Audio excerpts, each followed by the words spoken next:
Good morning from Sacred Space at Titania's Realm. We're outside in the garden because after a quite morose and murky and horrible day yesterday, the sun is back out and it's a very lovely 22 degrees Celsius. And so I put the birdie boys outside because they really love being out in the garden. And I thought I'll read The Hobbit to you outside, out in the garden too, because I love being out in the garden too. So there is that. And I've had a shower, so my hair's air drying, and I'm doing a load of washing, and I'm kind of keeping on top of things, people of Earth. And I did indeed make poffertjes, which I had for dinner last night, just poffertjes, mind you. Oh, naughty, very naughty. And I made another batch for breakfast, so I feel quite satiated and contented like a real hobbit. And although God forbid if I grow fur all over my feet, I wouldn't be too happy about that. That would be awkward on so many levels. But anyway, apart from being short and fat and big-footed and sure-footed, and I'm a quasi-hobbit. So, beautiful people of planet Earth and all other interdimensional entities across time, space, dimensionality, those of peace, love, truth, honour, integrity, grace, loving kindness, benevolence. Please show mercy upon the earthlings, those of you who are visiting this planet. I have it on good authority that the US government has been shooting down UAP with a high energy beam after getting psionics to call them down, which is just savage beyond belief. Invite a higher intelligence to interface with you and then shoot it out of the sky. It's hyenas, people of Earth. It's no surprise that Three-Eye Atlas is hurtling towards us, and no doubt other intelligences, because we had enough of us. I've had enough of us too on many levels, but I remain mortal and human. What can you do? There's some of you out there that are just evil beyond belief. But some of you, oh hello Kookaburra, some of you are quite wonderful, like Cookie, who's just fluttered down to partake of a nice fat juicy earthworm. Happy bird. Oh, when he flew past Kermie's cage, Kermie got a bit of a fright. That's what the squawk was about. You're okay, Kermie, he won't hurt you, you're inside your cage. And he's busy shredding his newspapers because he likes doing that. Right, let us begin. Chapter 9, Barrels Out of Bond. The day after the battle with the spiders, Bilbo and the dwarves made one last despairing effort to find a way out before they died of hunger and thirst. They got up and staggered on in the direction which 8 out of the 13 of them guessed to be the one in which the path lay, but they never found out if they were right. Such day as there ever was in the forest was fading once more into the blackness of night, when suddenly out sprang the light of many torches all round them, like hundreds of red stars. Out leaped wood elves with their bows and spears, and called the dwarves to halt. There was no thought of a fight, even if the dwarves had not been in such a state that they were actually glad to be captured, their small knives, the only weapons they had, would have been of no use against the arrows of the elves that could hit a bird's eye in the dark. So they simply stopped dead and sat down and waited, all except Bilbo, who popped on his ring and slipped quickly to one side. Becoming very clever with that ring, knowing exactly what to do. Clever man. That's the other reason Gandalf chose him. Right.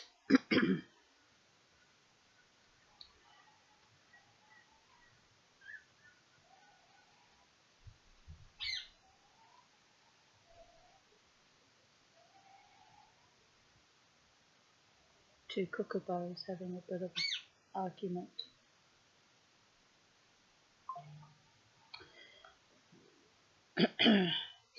That is why, when the elves bound the dwarves in a long line, one behind the other, and counted them, they never found or counted the hobbit.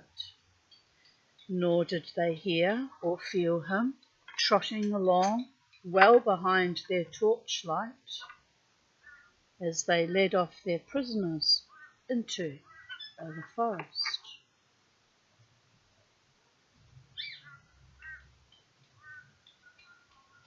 Access to our... Okay, I wondered what that was. A video from Morg. I like Morg's podcast. He's a very interesting man. Very, very fascinating. Right, where were we?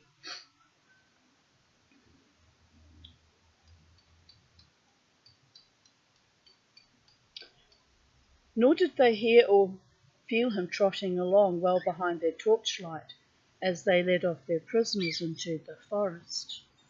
Each dwarf was blindfolded, but that did not make much difference, for even Bilbo, with the use of his eyes, could not see where they were going, and neither he nor the others knew where they had started from anyway. Bilbo had all he could do to keep up with the torches, for the elves were making the dwarves go as fast as ever they could, sick and weary as they were. The king had ordered them to make haste.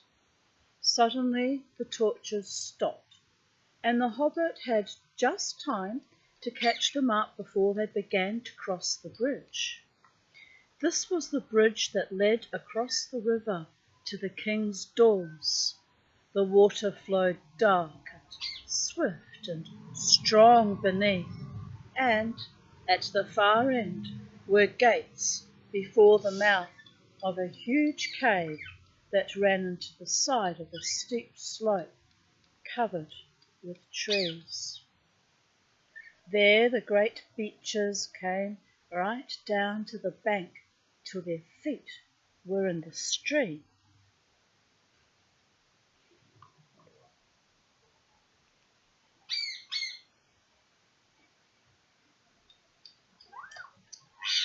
My goodness, I'm getting a pain in my side because I'm actually on an incline and I'm trying to kick myself upright and it's giving me a bit of a stitch, people away.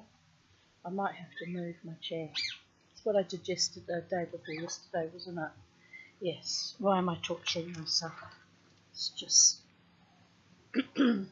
move with the land, people of Earth. Accommodate ourselves to the land. We'll just push this back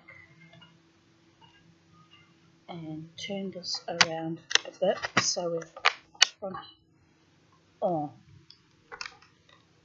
There we go, that's better, isn't it? And I don't have to cause myself discomfort, sciatica and pain like I've been doing like a twat, honestly.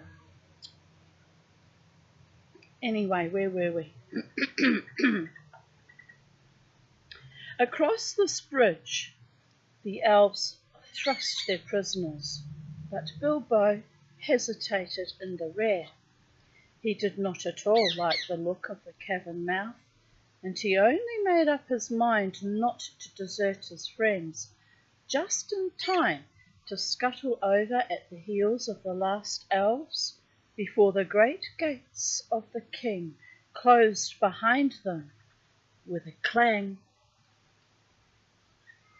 Inside, the passages were lit with red torchlight, and the elf guards sang as they marched along the twisting, crossing and echoing paths.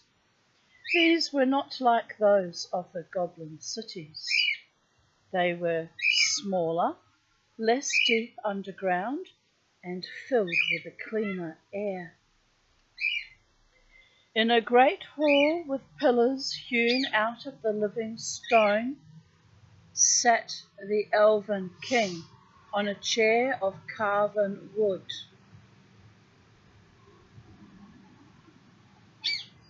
On his head was a crown of berries and red leaves, for the autumn was come again. In the spring he wore a crown of woodland flowers. In his hand he held a carven staff of oak. Why now? Why does a truck always have to come when I'm reading to you, people of Earth? It's really bloody annoying. Just shuffle off and bugger off. Bugger the hell off. Ugh. Anyway, hopefully it's just some. So the neighbour down the road is a pest with his landscaping business. Hopefully they're just delivering something and they'll shuffle off.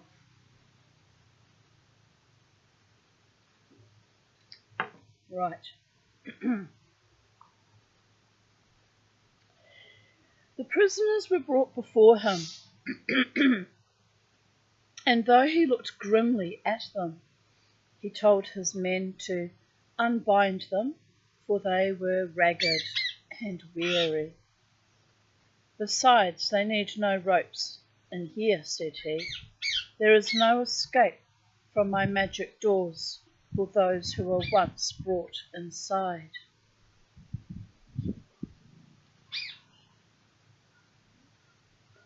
Long and searchingly he questioned the dwarves about their doings and where they were going to and where they were coming from. Oh, that hurts. Ouch. Still not comfortable. But he got little more news out of them than out of Thorin. They were surly and angry and did not even pretend to be polite. What have we done, O king? Said Balin, who was the eldest left. Is it a crime to be lost in the forest, to be hungry and thirsty, to be trapped by spiders? Are the spiders your tame beasts or your pets, if killing them makes you angry? Such a question, of course, made the king angrier than ever, and he answered, It is a crime to wander in my realm without leave.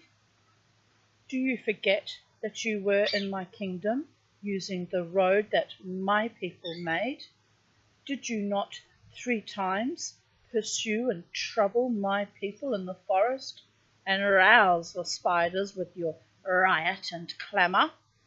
After all the disturbance you have made, I have a right to know what brings you here, and if you will not tell me now, I will keep you all in prison until you have learned sense and manners.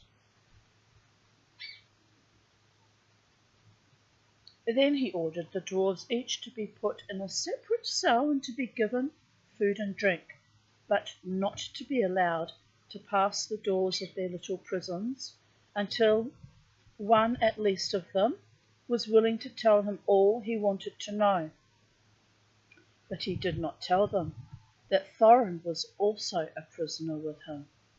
It was Bilbo who found that out.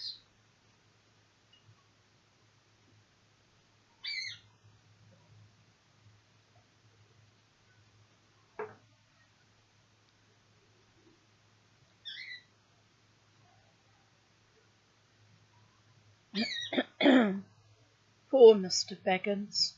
It was a weary long time that he lived in that place all alone. And always in hiding, never daring to take off his ring, hardly daring to sleep, even tucked away in the darkest and remotest corners he could find. For something to do, he took to wandering about the elven king's palace. Magic doors shut the gates, but he could sometimes get out if he was quick. Companies of the wood elves, sometimes with the king at their head, would from time to time ride out to hunt or to other business in the woods and in the lands to the east. Then, if Bilbo was very nimble, he could slip out just behind them, although it was a dangerous thing to do. More than once he was nearly caught in the doors as they clashed together when the last elf passed. Yet he did not dare to march among them because of his shadow, altogether thin and wobbly as it was in torchlight, or for fear of being bumped into and discovered. And when he did go out, which was not very often, he did no good. Excuse me. He did not wish to desert the dwarves, and indeed he did not know where in the world to go without them. He could not keep up with the hunting elves all the time they were out, so he never discovered the ways out of the wood, and was left to wander miserably in the forest, terrified of losing himself until a chance came of returning. He was hungry too outside, for he was no hunter, but inside the caves he could pick up a living of some sort. Another bloody truck, honestly. By stealing food from store or table when no one was at hand. I am like a burglar that can't get away. I must go on miserably burglaring the same house day after day, he thought. This is the dreariest and dullest part of all this wretched, tiresome, uncomfortable adventure. I wish I was back in my hobbit hole by my own warm fireside, with the lamp shining. He often wished, too, that he could get a message for help sent to the wizard, but that, of course, was quite impossible, and he soon realized that if anything was to be done, it would have to be done by Mr. Baggins, alone and unaided.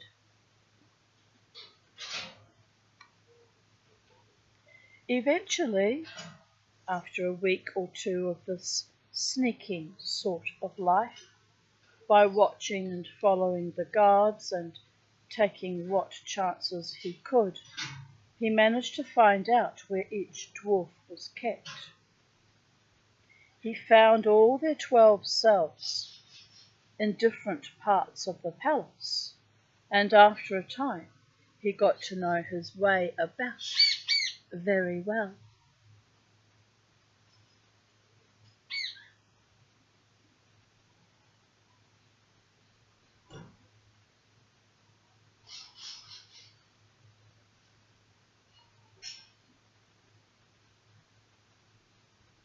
Sorry, I've completely lost my spot. Oh, here we are. What was his surprise one day to overhear some of the guards talking, and to learn that there was another dwarf in prison too, in a specially deep, dark place. He guessed at once, of course, that that was Thorin, and after a while he found that his guess was right. At last, after many difficulties, he managed to find the place when no one was about and to have a word with the chief of the dwarves. Thorin was too wretched to be angry any longer at his misfortunes. It was even beginning to think of telling the king all about his treasure and his quest, which shows how low-spirited he had become, when he heard Bilbo's little voice at his keyhole. He could hardly believe his ears. Soon, however, he made up his mind that he could not be mistaken, and he came to the door and had a long whispered talk with the hobbit on the other side. So it was that Bilbo was able to take secretly Thorin's message to each of the other imprisoned dwarves, telling them that Thorin, their chief, was also in prison close at hand, and that no one was to reveal their errand to the king, not yet, nor before Thorin gave the word. For Thorin had taken heart again, hearing how the hobbit— I wish they'd just fuck off, I'm serious.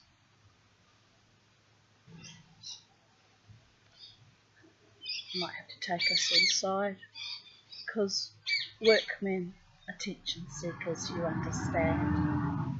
But at least one truck's leaving. Sometimes wishes come true, people of Earth. Just sometimes. Right, where were we?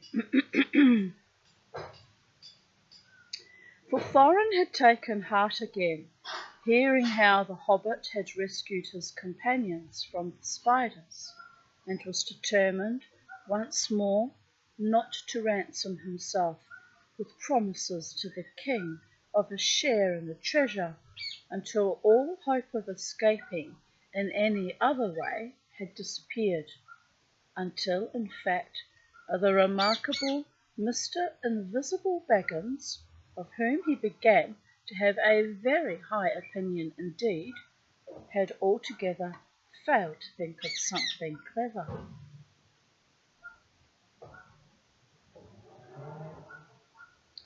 The other dwarves quite agreed when they got the message. They all thought their own shares in the treasure, which they quite regarded as theirs in spite of their plight and the still unconquered dragon, would suffer seriously if the wood elves claimed part of it, and they all trusted Bilbo. Just what Gandalf had said would happen, you see, because that was part of his reason for going off and leaving them.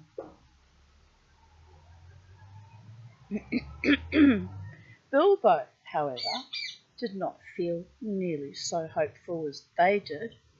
He did not like being depended on by everyone, and he wished he had the wizard at hand. But that was no use. Probably all the dark distance of Mirkwood lay between them. He sat and thought until his head nearly burst, but no bright idea would come. One invisible ring was a very fine thing, but it was not much good among 14. But, of course, as you have guessed, he did rescue his friends in the end. And this is how it happened. One day, nosing and wandering about, Bilbo discovered a very interesting thing. The great caves were not the only, the great gates were not the only entrance to the cave. A stream flowed under part of the lowest regions of the palace and joined the forest river some way further to the east, beyond the steep slope out of which the main mouth opened.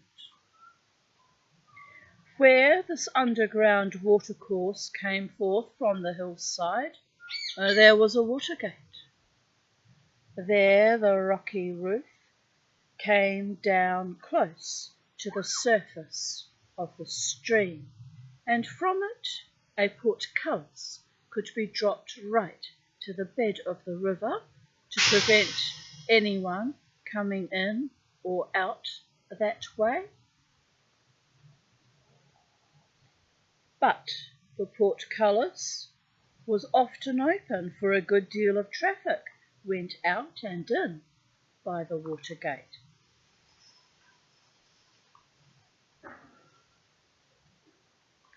If anyone had come in that way, he would have found himself in a dark, rough tunnel leading deep into the heart of the hill. But at one point, where it passed under the caves, the roof had been cut away and covered with great oaken trapdoors. Don't you just feel like slapping some people? You just do, don't you? You just want to go. But anyway, never mind. I'm sure they're legitimately working. These opened upwards into the king's cellars. There stood barrels and barrels and barrels, for the wood elves, and especially their king, were very fond of wine, though no vines grew in those parts. Just wait a moment, because motherfucker's going to do it again. No, it's just rattling. Rattling his cage.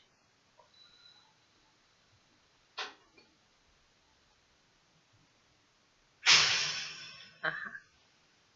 The wine and other goods were brought from far away, from their kinsfolk in the south, or from the vineyards of men in distant lands.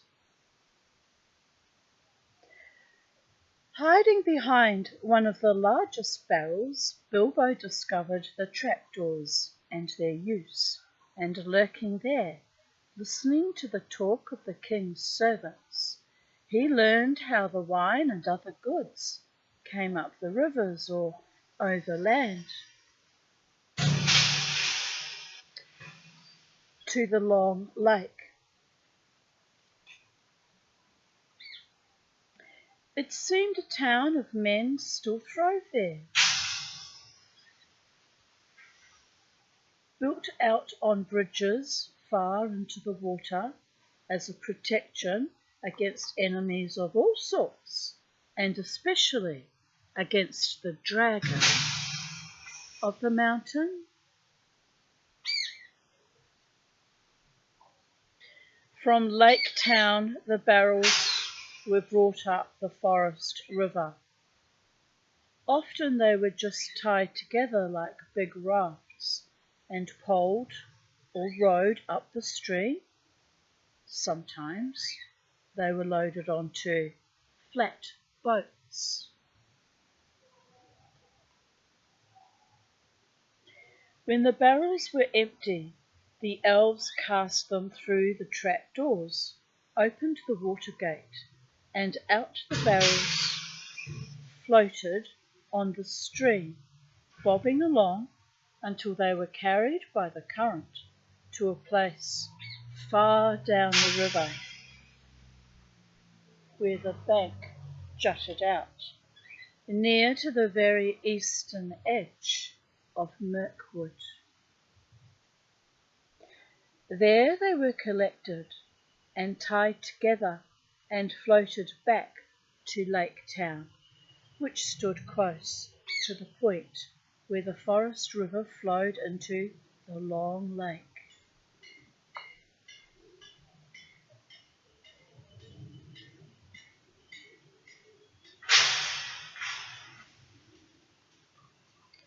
For some time Bilbo sat and thought about this water gate, and wondered if it could be used for the escape of his friends.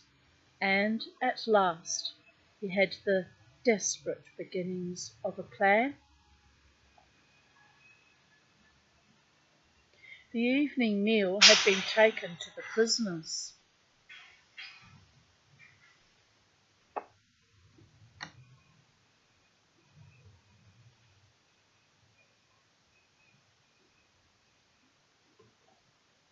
They're really pissing me off, and they've got lots, so we'll go inside.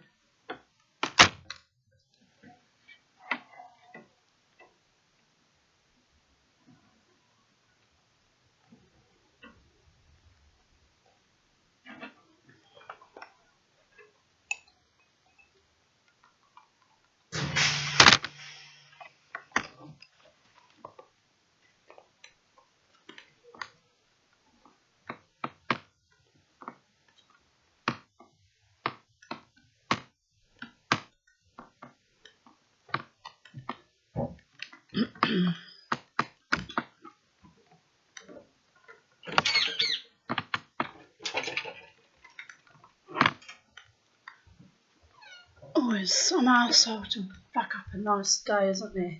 But they are working. I can't be really angry with it, but just mildly irritated.